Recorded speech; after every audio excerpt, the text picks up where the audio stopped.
Hello guys, how are you? I hope you're fine. Fala galerinha, como vocês estão? Espero que vocês estejam bem.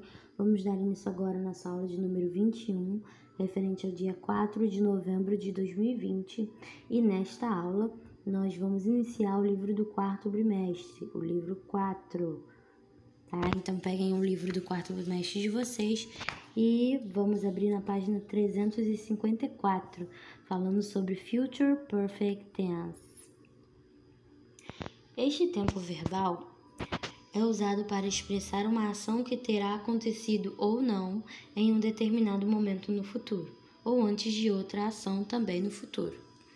É comum a presença de expressões de tempo como before, que significa antes, by, que significa até, no, na, e when, que significa quando, dentre outras.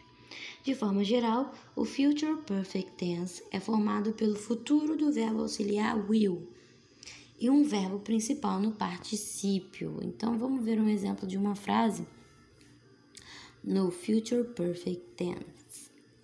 When we arrived, he will have already finished homework. Quando chegarmos, ele já vai ter terminado o dever de casa. Então, perceba, são duas ações dentro de uma frase e essas duas estão no futuro. Ó. Quando chegarmos, ele já vai ter terminado o dever de casa. Então, a estrutura do Future Perfect é will como auxiliar, mais o have como partícula e o verbo no particípio. O que é o verbo no particípio? No livro de terceiro bimestre de vocês, tem aquela listagem que nós usamos também no Past Perfect Tense, e aí vocês vão poder ver todos os verbos no particípio. Então, não joguem fora o livro de vocês, tá? Sempre tem alguma nova utilização. Agora, nas frases afirmativas, o advérbio already pode aparecer antes ou depois do verbo auxiliar. Um exemplo, she will have already left, que isso aqui está depois do verbo auxiliar.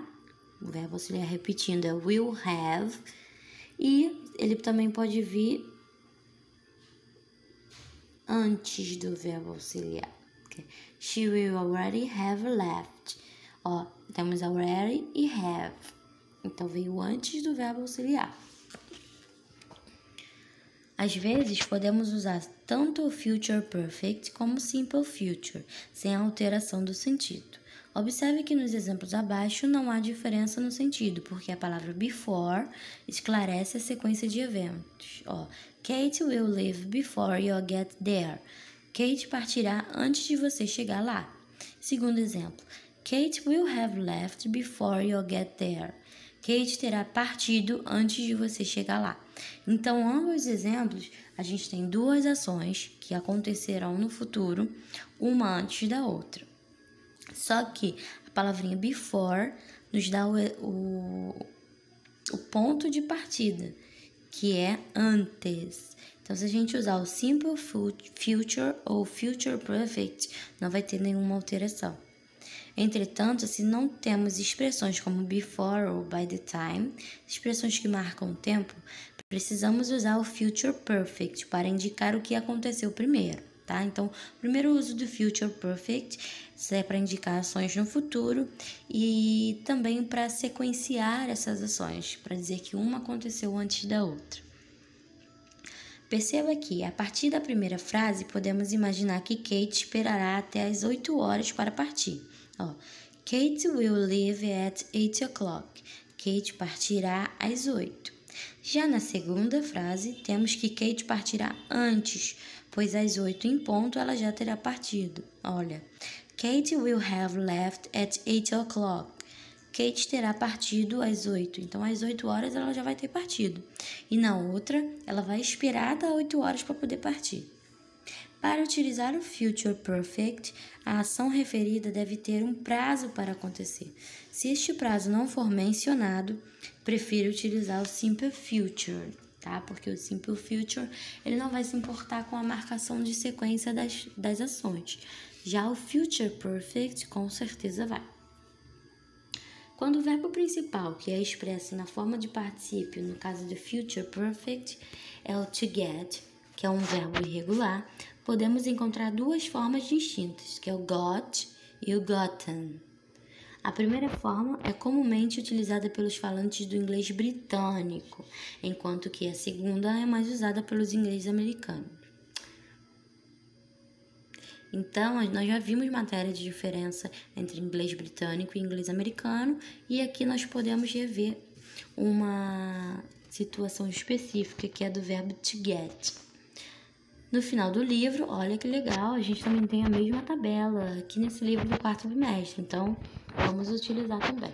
No final do livro, você pode encontrar uma tabela com alguns dos verbos irregulares mais utilizados da língua inglesa e suas formas no simple past e past participle.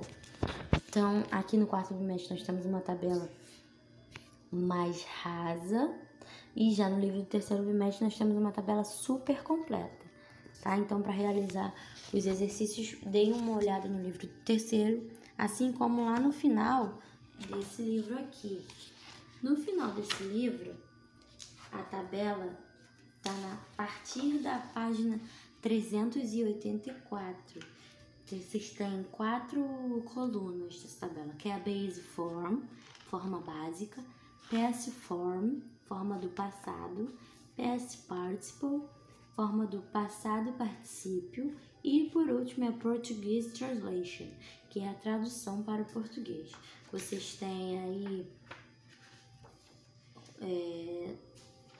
3 páginas de tabela, tá? Então é muito boa, assim como a do terceiro bimestre, que eu gosto mais ainda. Os exercícios serão das páginas 358, 359, 360, 361 e 362.